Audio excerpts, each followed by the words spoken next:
ஏற்கனவே ஒரு தடவை என் கல்யாணம் நின்னு போனதுனால ரொம்ப அவமானப்பட்டுட்டாங்க. அப்படி இருக்கப்ப இப்படி ஒண்ணு மட்டும் நடந்துச்சு, அவ்வளவுதான். செல்வி அண்ணி அவங்களுக்கு சீதனமா வந்த நகையை எனக்கு போடுறாங்க. இவங்க எல்லாருக்கும் துரோகம் பண்ணிட்டு என்னாலலாம் உன் கூட வர முடியாது வினோத். அப்படி ஒரு எண்ணம் உன்கிட்ட இருந்தா தயவு செஞ்சு அதை மாத்திக்கோ. அப்படின்னா உனக்கு உன் குடும்பமும் உன் குடும்ப கௌரவமும் தான் முக்கியமா போச்சுல? நானும் உனக்கு முக்கியம் இல்ல, அப்படிதானே? ப்ளீஸ் என்ன புரிஞ்சுக்கோ. வேற எப்படி? நான் அதை அப்படி மீன் பண்ணி சொல்லல. அப்படி மீன் பண்ணலனா வேற எப்படி மீன் பண்ண சொல்லு. எனக்கு நீயும் முக்கியம், என் குடும்பமும் முக்கியம். அவங்க சம்மதத்தோட நம்ம கல்யாணம் நடக்கணும், அதுதான் என்னோட விருப்பம். அப்படிலாம் நடக்க சான்ஸே இல்ல பூஜா. சும்மா ஏதாவது பேசணும்னு பேசிட்டு இருக்காத. அப்படியே சொன்னாலும் நம்ம பேச்ச கேட்டுருவாங்களா அவங்க எல்லாரும்? நான் எவ்வளவு சொன்னாலும் உனக்கு புரியறதே இல்ல பூஜா.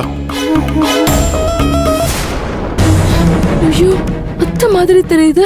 நாங்க பேசினதை கேட்டிருப்பாங்களோ? என்ன பண்றது? ஓஹோ, நீங்க 2 பேரும் ஊரை விட்டு ஓடி போய் கல்யாணம் பண்ண போறீங்களா? சரிதான் சரிதான். டே வினோத். ஏய் போ. டேய், அங்க அத்தை நிக்கிறாங்கன்னு நினைக்கிறேன். நீ வேற ஏதாவது டாபிக் மாத்தி பேசு, அப்பதான் சந்தேகம் வராது. அப்புறம் பூஜா, என்கேஜ்மெண்ட்லாம் ஆயிடுச்சு. எப்ப எனக்கு ட்ரீட் கொடுக்க போற? அதுக்கு என்ன வினோத், உனக்கு எப்ப ட்ரீட் வேணும்னு சொல்லு, அப்ப நான் ட்ரீட் தரேன். ஓகே சரி, நான் ஃப்ரீ ஆயிட்டு சொல்றேன். அதுக்கப்புறம் நீ எனக்கு ட்ரீட் கொடு. ஆனா எந்த பிளேஸ்னு நான் தான் சொல்லுவேன். ஓகேயா? சரிடா, அது உன்னோட இஷ்டம். சரி வா, நம்ம கீழே போலாம். ஓகே. முந்தின நாள் நான் ஒரு ரெஸ்டாரண்ட் போனேன். அங்க சூப்பரா இருந்துச்சு தெரியுமா?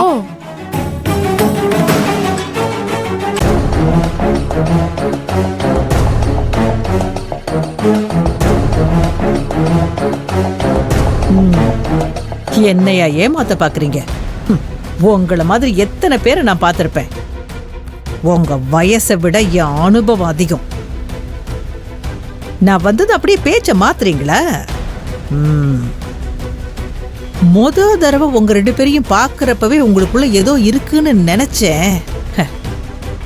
ஆனா இப்ப என்கிட்ட வீடியோ ஆதாரமே இருக்கு. இந்த ஒரு ஆதாரம் போதும் உங்க 2 பேர் விஷயத்தை எல்லார்கிட்டையும் சொல்றதுக்கு. இத முதல்ல கீர்த்தி கிட்ட சொல்லணும்.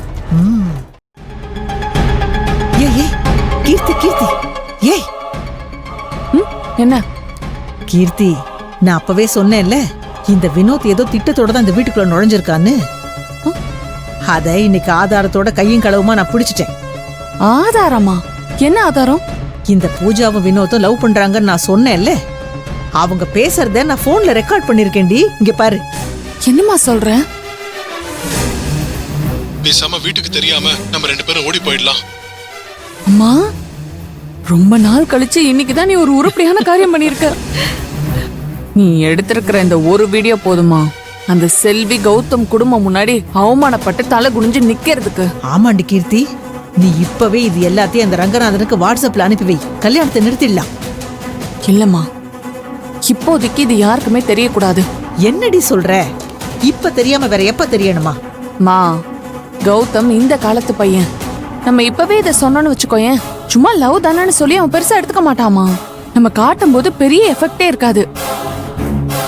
ஆனா இவங்க சொன்ன மாதிரி கல்யாணத்துக்கு முன்னாடி பூஜா அந்த வினோத்தோட ஓடி போனான்னு வச்சுக்கோ, இந்த ஊர் உலகத்துக்கு முன்னாடி இந்த மொத்த குடும்பமும் தலை குனிஞ்சு நிக்கும்.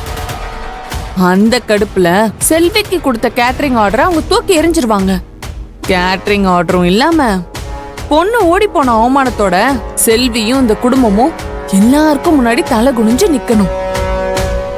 அவங்க அம்மா அப்பாவோட கடனையே 1 வருஷத்துக்குள்ள அடைக்க முடியாம இந்த செல்வி போட்ட சவால்ல தோத்து போய் இந்த வீட்டை விட்டே போயிருவா. அதுக்கப்புறம் எல்லாமே நம்ம ராஜ்யம் தான்மா. இப்போதைக்கு நடக்கிற எல்லா விஷயமும் நமக்கு சாதகமாதாமா நடக்குது. இத மட்டும் நம்ம எப்பவுமே லூஸ் விட்டுறக்கூடாதுமா.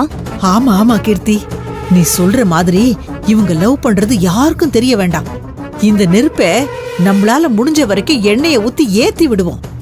அப்பதான் நமக்கு நல்ல வேட்டை. கரெக்டா பாயிண்ட் புடிச்சிட்டமா. நமக்கு இவங்க லவ் மேட்டர் தெரிஞ்சதுன்னு அவங்களுக்கு தெரியவே கூடாது. எதுவுமே தெரியாத மாதிரி எதையுமே கண்டுக்காம எப்பவும் போல இருக்கலாம். அந்த வினோத்தும் பூஜாவும் இந்த வீட்டை விட்டு ஓடட்டும். அப்புறம் வச்சுக்கலாம் நம்ம பஞ்சாயத்தை. அது வரைக்கும் நம்ம சும்மா நடக்கிறத ஜாலியா வேடிக்கை மட்டும் பார்க்கலாமா?